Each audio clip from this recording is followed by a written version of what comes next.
It's simple, really. Great stories with a good cup of tea. It's the Tea with Mike show.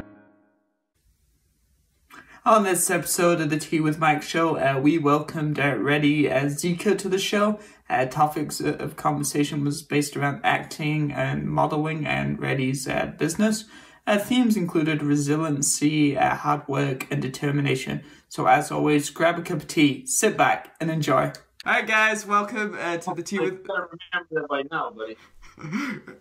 Alright guys, welcome to another episode of the Tea with Mike show. Joining me for this one is Redi Zyka. Welcome to Tea with Mike, Redi. Hey, it's a pleasure, man. Thank you for the invite. No problem, excited to chat with you today. So, It's been a long journey to get me on here, eh? I know, right? You know, like sometimes schedules don't line up and all of that type of thing, but we're finally doing it, so that's exciting too, hey? Exactly. Awesome. So do you want to start by telling everyone where did you grow up? I grew up in Albania, came here at 13 years old, moved to Toronto, Ontario, then moved to Windsor, then moved here in 2006. Done different jobs, started acting in 2016, and the rest is history with my film career. For sure, man. And so do you want to tell everyone... I've said my story a few times. Oh, do you want to start, or do you want to tell everyone a little bit about what are some of the things that you kind of remember most from your childhood growing up in Albania? Well, I remember a lot of things, especially AK-47s. No, it was a good childhood. It wasn't like now, that's for sure. No technology. We played outside. You know what I mean? It was a lot of fun. But then we kind of had a civil war there in '97, and things kind of went south. But you know, it's better now. Nice. So, what were some of your kind of like favorite things to do, like outside? What types of things did you like to get up to? Mostly soccer. Yeah, we played soccer a lot. And yeah, just playing with my friends with different stuff, right? Different, no technology involved.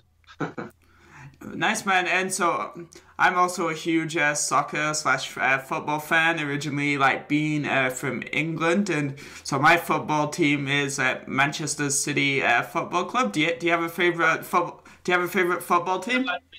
I used to like Milan, like you know, from the Serie A, like in Italy. That was my favorite team. But now, like, kind of like too busy with life, so I don't follow it as much. But yeah, that was my favorite team growing up. Which Milan team, right? Because there's AC Milan and then there's also Inter Milan. Yeah, AC Milan, not Inter. That's it. The red and black, not the blue and black. Have you seen many games on the TV? Did you have a favorite player from AC Milan? I did, yeah. There was this guy from Germany. His name was Oliver Bierhoff, and he played for Milan for a while. Number 20, I believe. He was my favorite player, and then later on Shevchenko, and then I can't really say who was my favorite player after that. I just haven't been watching it, you know, lately. You know what I mean? I just haven't had the time. But yeah, I remember when I was a kid, Oliver Bierhoff. I even had his jersey, like for the Germany, number 20. I don't know if you remember him, but he scored a couple of goals, like with a head, you know, in the World Cup or the European Cup, I believe. Okay, no, I don't remember who he is, but like, did you play football competitively, like growing up growing up? Oh no, there were so many kids better than me that I couldn't. Like, I was mediocre, you know what I mean? I wasn't like, there were so many other kids in my group that there was way better than me. You know, I never continued to play, you know, like competitively, but I did enjoy it, right? But when I got here, like lately, I just I've been more into boxing and MMA and stuff like that. Fantastic. Because Yeah. that's a single sport. Like with soccer, you gotta play with the group, or if you don't play with the team, you gotta find people to play with. And, that's a different story. All right, so so obviously, as you sort of alluded to before, you obviously emigrated to Canada when you were 13 years old, if I'm not mistaken. So what was the first thing that you kind of remembered when you arrived in Canada? What was the first thing that stood out in either a positive or a negative way? I guess it could be either way. Well, I remember there was an airport in the plane when I first got here. I don't know. What I remember is, my dad had a lawyer, and then he met us there, and then he drove us to the empty house there in the Toronto neighborhood. And I didn't know any English. I'd never been outside of Albania, so. But then I remember when my dad dropped me in school the first day, and I sat in the middle of the chair there, and all the kids were running around and laughing. I kind of thought they were laughing at me, so I got kind of aggressive as a kid. But then as summer went on, I learned a little bit more English, went back to grade 8, and I got a little bit better, and then we moved to Windsor. And that's a whole different story in Windsor. I got in a lot of trouble in high school. What were some of your favorite subjects in school? Like, did you like theater and? No, my favorite subject was English. I was really good at writing essays. Like I could, write out of nowhere. Like if I'm motivated, I can write, good. I think. Like I write my posts for my business on Facebook.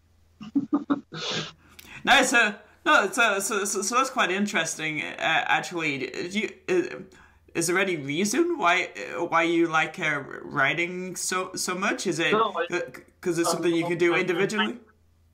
My mind races, and things come up, and then I can write. I have that ability. I don't know why. Interesting. So it sounds like you have quite a creative mindset, and obviously we'll get to that a little later with all of your acting and such and so forth. But I'm curious to know if you remember how you felt, maybe if you can remember when your parents told you that you were emigrating to Canada. Because I know when I learned that I was moving to a big scary new country, I was like freaking out. I'm like, oh my god, like I've lived the same way for 17 years. I'm like, I'm kind of scared, right? I was happy. I was messing up in school there anyways, and then I didn't care. I told the teachers, I'm like, I'm out of here, so whatever. I probably failed English there before I came here. And look at me now, speaking English. Yeah, I was happy to get out of there. I didn't know what to expect. We would just watch movies. The American Dream, right? We would watch Friends on TV, and we would watch other movies, and then that's how I thought life was, right? Until I came here, and then I had to work. I see. And then I see. So your family was kind of inspired a lot by seeing the different films. I was. Oh, you were okay. Yeah. So to answer your question, I was happy to go, but then when I got here, I didn't go back home for 3 years. So I was craving that to go back, and that's how it's been back and forth, right? For sure. And so you mentioned obviously that you've been back to where you're from a few times. Has your perspective on where you grew up changed at all? Now that you've experienced multiple different cultures. Yeah, it definitely changed. Yeah, definitely changed. But I kept the same. I would say maybe not mindset, but we keep our culture. You know what I mean? We very patriotic, but it definitely changed me. Yeah, I've been here for 21 years, man. It's hard not to change you. Yeah, no, for sure. Like that's true. Even I've changed a little bit, and I've only been in Canada. This is year 8. So yeah. So Yep. what are some of the kind of the traditions of your culture? I'll show you right now, Mike. You see this here, man? Because this show is called Tea with Mike. This tea is natural from the mountains. Oh, cool. You see this? You I put do. that in the boiling water, and it's the best tea you ever taste, man. When I see you in person, I'm gonna give you some. Nice. What's the tea called? Mountain tea. How would you describe the taste of mountain tea? Oh, well, I don't drink any kind of tea. Like when I drink, I just drink a orange pico from Tim Hortons, and that's basically what I've tasted, right? And then this is different because you boil it, like you get the water hot and then boiling it, and you put this. It's leaves, right? Like it's not. And then you can see changing color. So when it's like a dark color, that means that it's ready to go. But it's a good taste. I don't like to put sugar on mine, just a little bit of a lemon, squeeze a little bit of lemon. And yeah, it does the job. It doesn't have like an actual taste, like, because it's natural. I couldn't say orange pico or something else, right? It's kind of plain, but it's good. Nice. Also, awesome. And is it your favorite type of tea, or do you have another favorite? It's my favorite, yeah. Like I don't drink a lot of tea, but when I do, it's this, right? Because now I gotta drink my coffee because I just woke up. I can't talk to you properly. That's okay too. All right. Yeah. Nice. So obviously, when you arrived in Canada, what was some of the things that you had to adjust to? Maybe it's the weather, maybe it's something else, that type of thing. Definitely the weather. Definitely the weather. I still haven't adjusted to that. It was the weather. It was the fitting in, right? Learning English, and then, yeah, like I said, I couldn't play basketball, so I got in a lot of arguments and fights because I played basketball with two hands. So we're in gym class, and then kids were saying you can't play basketball or get out of the court or stuff like that. But I'm very stubborn. I don't quit that easy. So yeah, I learned how to play basketball by myself because we had the elementary school right in front of our apartment there, and you had a basketball court. So I went there every day after school, learned, went back to grade 8, played with my classmates, and then learned a little bit of English. So I fit in a little bit more, started making some friends. And then when I moved to Windsor, there was a lot of Albanians there, so there it was like home. Oh, that's fantastic. That's fantastic. That must have felt like really good, like, because then you've got more like balance. You've got little snippets of like where your culture and where you're originally from, but then also the Canadian culture too. So I'm sure that was an interesting mix. It was, yeah, for sure. Absolutely. So the tea fact for the episode, which ties nicely into how you like both tea and coffee, is drinking tea is less likely to produce a caffeine crash than drinking coffee. This is because the high levels of antioxidants in tea slow the absorption of caffeine, which results in a gentler increase of caffeine in your system and a longer period of alertness with no crash at the end. and that comes from www.rmg.co.uk/stories/topics/interesting facts about tea. What did you think of the tea fact? I learned something new. That's yeah. Was it Wikipedia for tea or what? No, so I just use Google and I start like searching like the history of tea and different interesting facts about tea. I never knew that, but I know that tea doesn't have caffeine. That's what I know. But obviously, tea is more natural, more good for you. But we need this coffee to wake us up, I guess. Different things work for different people, so absolutely, I would agree with you.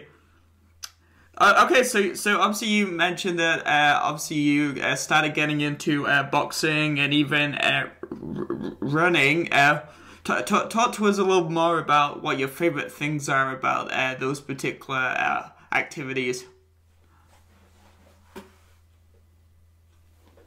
Well, I don't run anymore nowadays because I'm too busy, but unless it's from the cops. But I'm joking.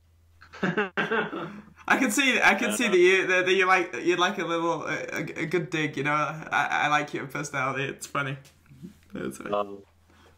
With boxing, we always like in our culture we always had to fight when we were kids, right? So I always liked boxing, and I got into it a couple of years ago. So trained for a year, did some sparring. I wanted to go do some amateur fights. And I liked it because it was very intense, man. Like, it kept you in shape. All right, guys. So we're back here having a great conversation so far, and right now we're discussing kind of how intense boxing is. So let's carry on with that train of thought. Is it live, Mike? Are people watching us right now? No, this is recorded, but lots of people will be tuning in. So make it good. I'll send the invoice later, okay? All right, sounds good, man. Yeah, so the competitive, part of it in boxing, it's, when you go one-on-one, and then, like I said, it keeps you in shape. It's very intense. I remember we did one sparring session, and I got in the car. I couldn't feel any part of my body. I could barely drive because I was dead. But I felt happy. I felt clear-minded. That's what, boxing gave to me. But then I kind of injured my left shoulder, and I kind of got, bruised up, beat up in sparring, and I had to work the next morning. And then I have a family, so I couldn't really afford to get hurt and then not work, right? So you just gotta, some things you gotta let it go for the greater good, right?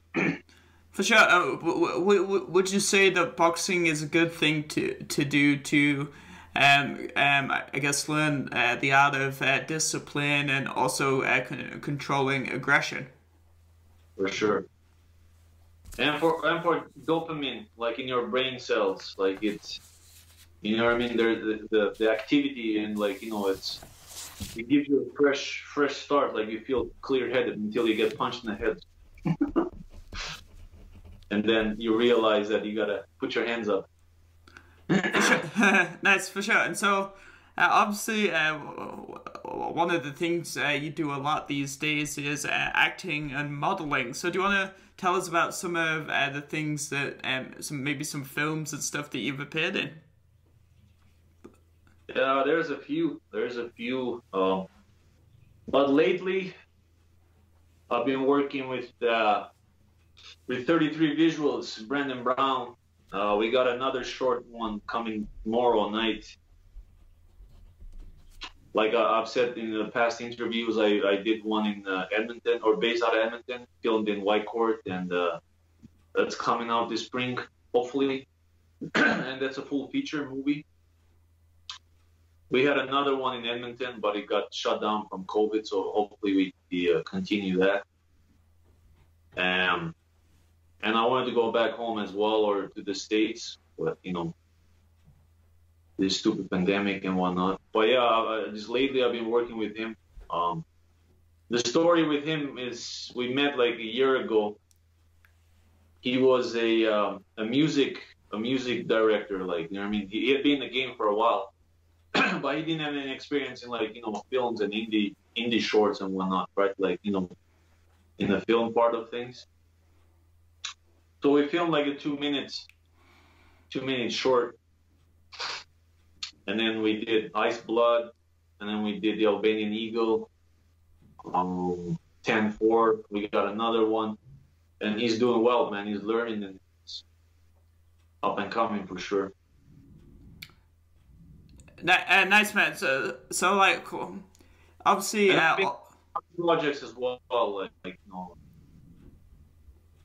I've done background as well, and one of the bigger American shows, and I've been on a few private dicks, Assassin's League, and a few more, man, to remember. I hustled in the beginning, man. I you know, everything that came up, I was trying to be part of it. Right now, I think I've put in the work, you know what I mean, for almost 5 years. I've sacrificed, so I'm kind of choosing what I want to do. Mostly paid work, you know what I mean? Because sometimes people ask too much out of you, and then you got a full-time job and you got to feed your family. You can't just do, you know, unpaid work for forever. But I understand up-and-coming actors, they need to get the recognition, like build up their resume, so they need to do that, do some student films. You know, I recommend that. But when you've got some experience and if you've done it for 5 years or more, I think, in my opinion, you should really choose what you do. Right? I know some people, it's like a hobby, you know what I mean, to them, but to me, it's not. It's trying to make it or break it. For sure, man. And so, in all of these movies and background roles and all of that type of thing, are there, like, obviously lots of people like play, like, what types of characters do you play in some of these in some of these gigs that you do? Well, it was mostly the gangster roles, right? Mostly, but lately I've been trying something different with Brandon. Like, we did a short comedy. I played a dirty cop, and he's thinking about this next one tomorrow. That's a gangster one as well, but he's got in mind a detective movie, so I'll probably be playing a detective. So yeah, I'm kind of switching up things. I kind of did the gangster thing like for a while. I did it well, I think, and you know, I like to be a diverse actor. I'd like to try different roles. For sure, man. And is there a dream, kind of like is there a dream role that you want to play in the future, or is this, or even someone that you want to collaborate with, any of that type of thing? Yeah, the dreams are big, man. I like the gangster characters, right? Like, I like that. I had a short movie called The Albanian Eagle. You know what I mean? That was my storyline. I'm very proud of that. We'll see. We have number 2 in the future, because in the end, like, he gets shot, but did he really die? Because it goes fade to black. So, yeah, those kind of characters I would like to play. But yeah, collaborating with people, that's, you know, dreams are big. So we'll see. Nice. And so far, do you prefer do you prefer doing TV type work or film type work? Anything, man. I don't mind. Anything to be on camera. For sure. What is some of maybe the qualities that you bring to a film set or a TV show? Like, are you great at learning lines? Are you good at building chemistry with others on the set? That type of thing. I would say confidence. You know, I've built a lot of confidence during my acting years. I'm good at remembering the lines as well, and what do you call it? Improvisation. I can improvise very well. If I don't remember the lines, I keep on going. You know what I mean? Keep the same subject, stay the same storyline, but I can improvise well, I think. Yeah, we did a short with Brandon, and I didn't have time to learn the script very well, so I just went there and I started improvising. He was surprised.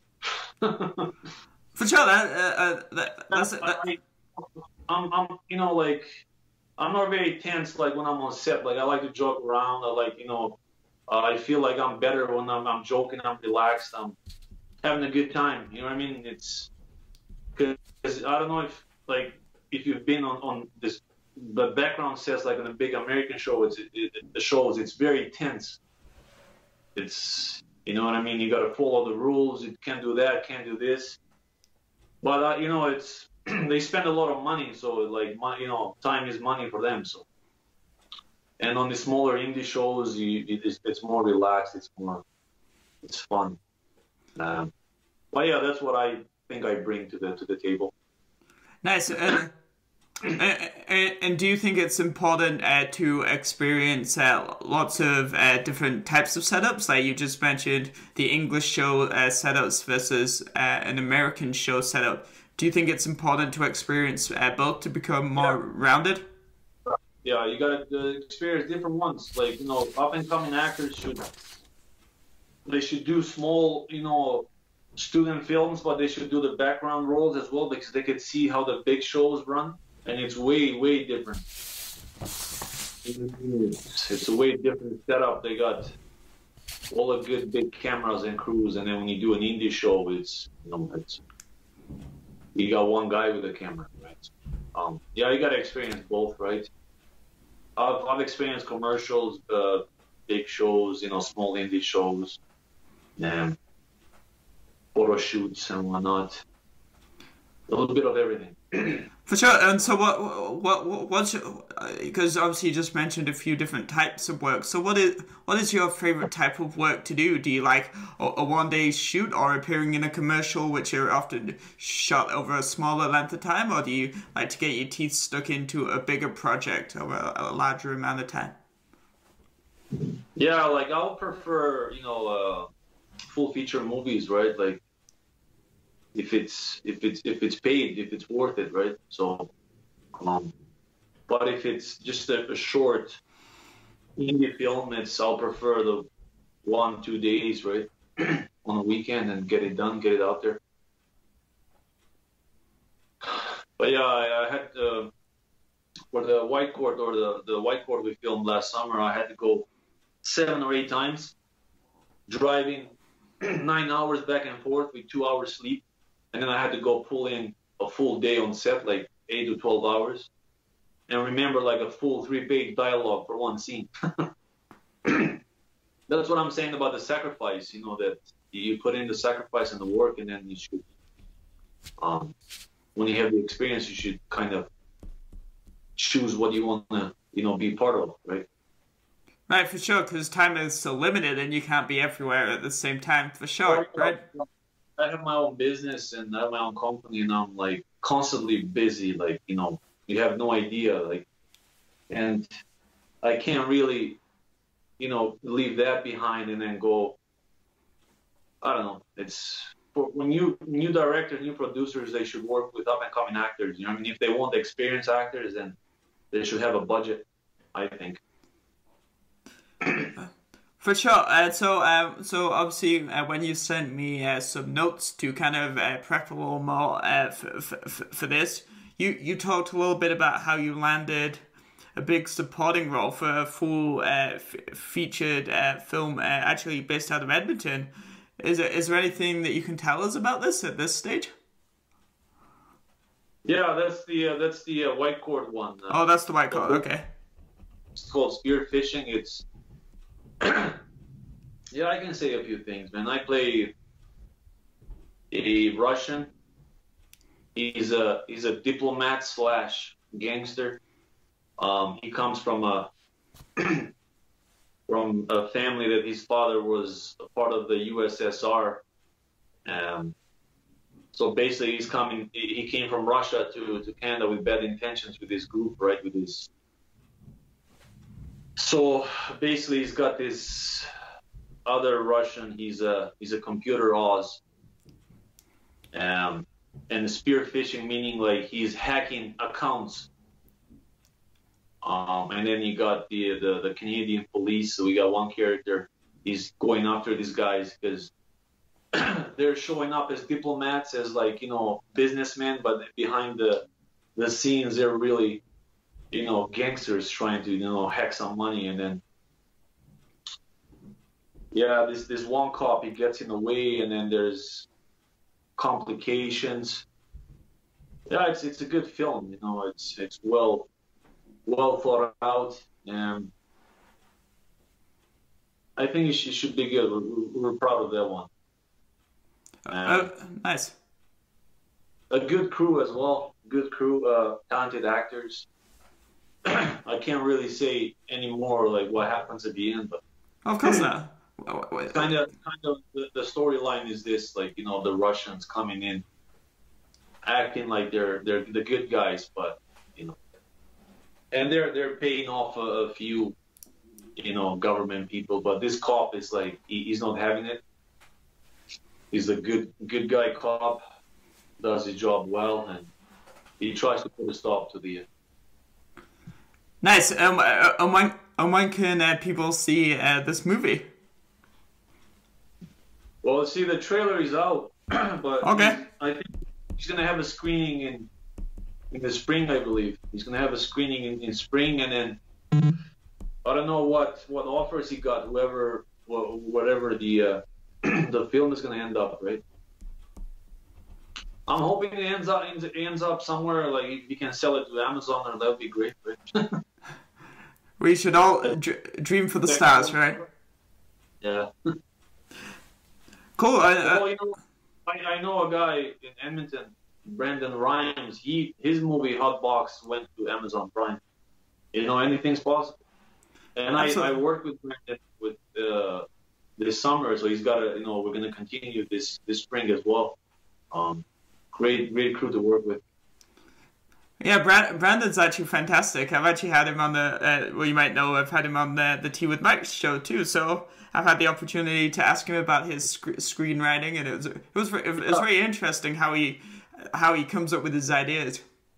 Oh yeah, he's great at screenwriting, man. Great. We shot one scene in Edmonton for his next movie, and obviously got shut down, but hopefully continues this spring, and I'm excited for that because I believe his movies can make it to Amazon or Netflix. They're that good. For sure. Cool. Excellent. And so what are some of the things that you're like working on this year? Do you have any goals? Obviously, you've alluded to a few projects that you hope pick back up and that type of thing, but what else is kind of in the works? Yeah, so right now we're just working with Brandon on his films, right? He wants to do a detective movie, a longer one, like the lengthwise, because we've been doing like some short ones. And whatever comes up, whatever opportunity, like I said, I don't jump on every opportunity anymore. I kind of choose what I want to do, and I'm really busy with my company because summer, in the summertime it gets really busy. So yeah, just continue that, build my business, and build my acting career with projects that I feel like.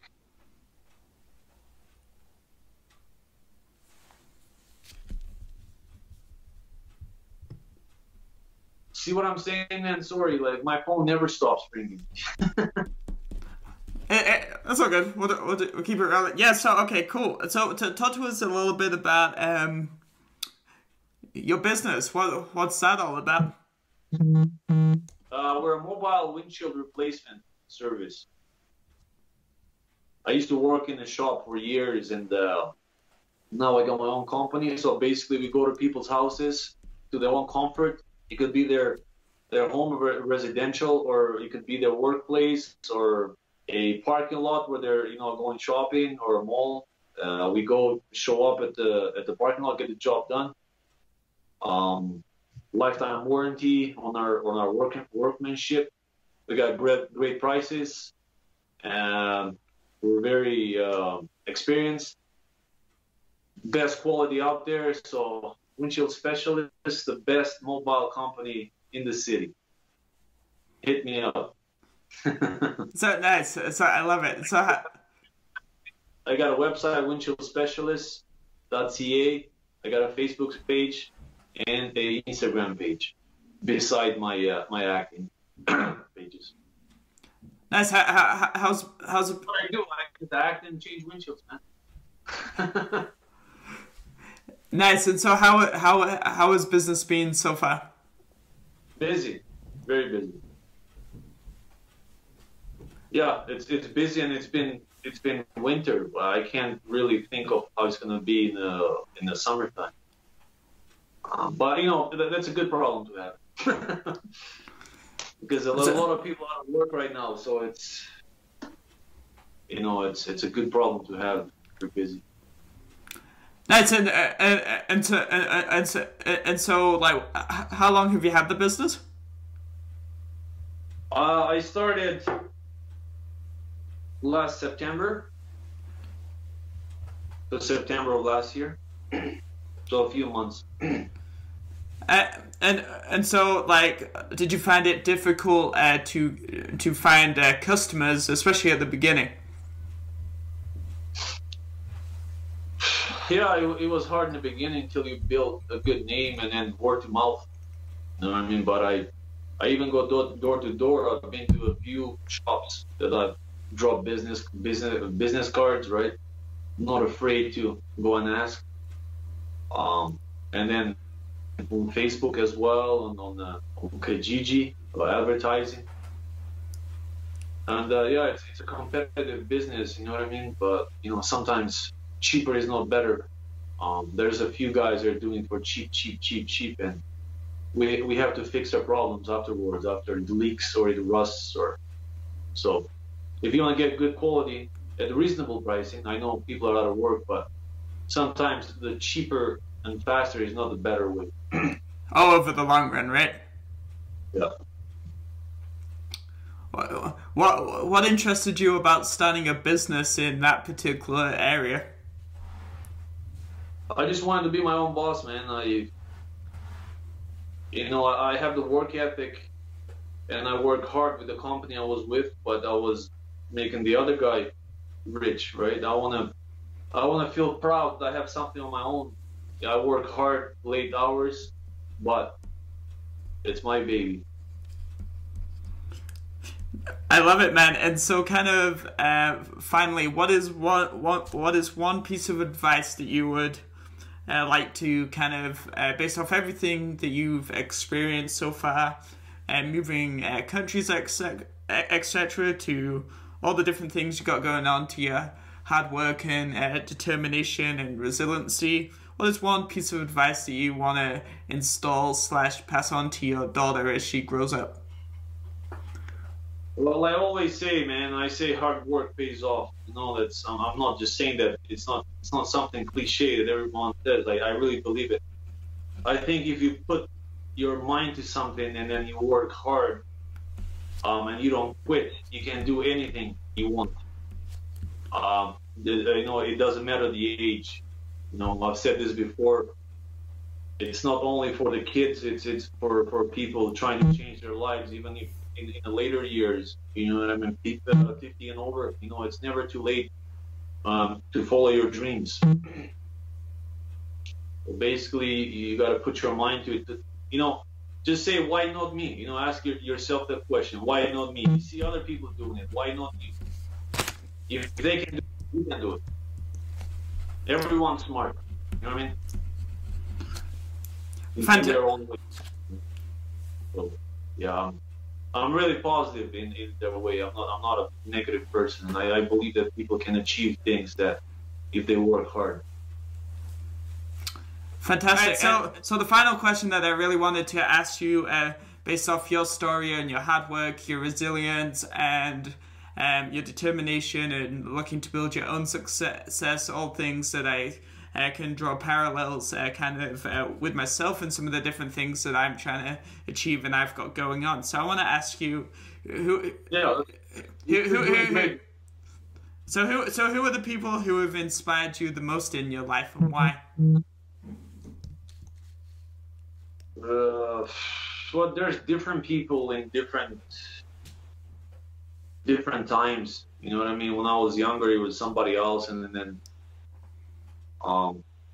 but recently, I'm really self-motivated. You know what I mean? It's when I see things that people are successful, it doesn't make me jealous or I don't hate. I wanna do or be where they are. You know what I mean? It's different people. It's successful people that I see, and then I want to achieve that as well. I don't say, oh, screw him or whatever. Like he probably had, or they have probably had to work hard where they're at right now. So that thing, those things kind of motivate me. It's so different things that successful people motivate me. Fantastic, man. I can't really say one person. That's awesome. All right, and when you see other people doing well, they should, motivate you, and then you want it for you to get there. Not hate and say, I'm not doing well. Why is he doing well? Everyone probably worked hard to where they're at, right? Like we don't know their stories, like what they have to go through, right? Don't judge. Awesome, and so thank you so much for being on the Tea with Mike show today. Hey, thank you, Mike. It was a pleasure, man. Awesome, everyone. This was another fantastic episode of the Tea with Mike show.